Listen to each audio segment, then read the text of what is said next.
this is another example of CMS taking a good idea and kind of spoiling it a little. Exactly.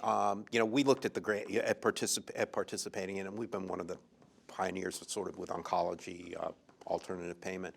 And it's just when you look at some of the reporting requirements and think about the 7 physician practice, the community practice, having to make those reporting requirements, the administrative burden and the cost associated with that administrative burden, we chose not to participate in the grant. We're doing our own our things independently. So I think that's one of the things. As a payer, we've been successful early, largely because we avoided some of the CMS reporting requirements and were able to work collaboratively with systems, taking into account the realities of administering everything we wanted to do.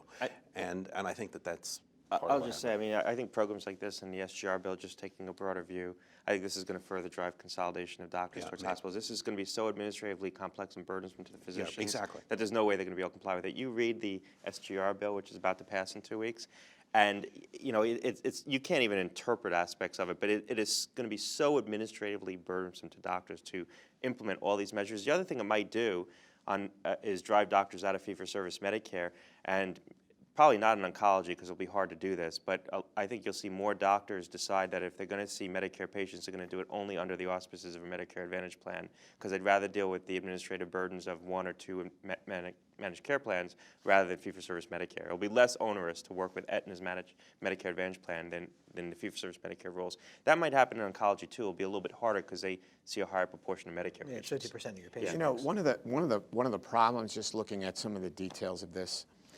I try, and I don't get to do it often, but I would like to do a lot more, which is actually play golf, not talk about cancer or cancer care.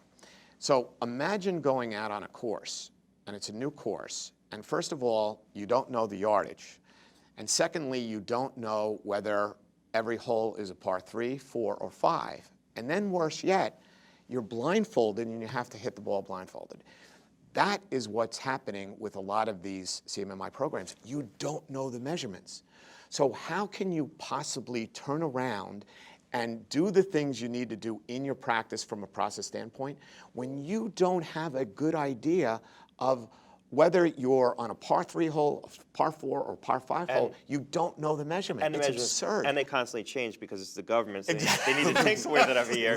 So rather than putting measurements in place for 5 years and allowing systems to adapt, you change them every year. And by the way, when you get your measurements, when you finally get, okay, did you win, did you lose, it's after the fact and you realize what happened. And so one of the things, when Mike brought up the United model, one of the things that Lee Newcomer did so well in that is he brought the practices together and they knew exactly how they were going to be measured. They knew what the starting measurement was. And basically he brought them together and they got regular input. The problem is on the government side with some of these models, you find out 2 years down the road. So I think that on the surface, and again, on the surface, that CMMI is there's a basic concept around that. But I think the devil is in the details, and there are a lot of devils running around with the details. So you guys know.